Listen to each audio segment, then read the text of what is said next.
Okay, so what we're gonna do is this. Tell me more about that, because it is intense, you guys. Get that a mix too. Mix it.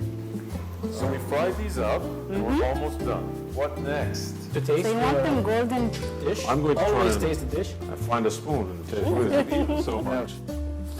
Which is why I like this, to be honest, because it's relatively light Yeah, soup. no, you want to add it in bits, because one of the biggest mistakes that I made when I first started making noodles, right?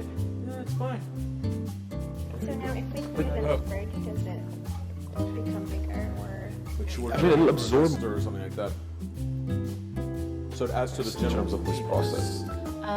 So basically, you can just keep it like in the freezer for like 2 minutes. I don't want to leave. You don't want to touch the cupcake with your The piping things tip. are It's gonna come difficult to out. find. However, you guys have generously provided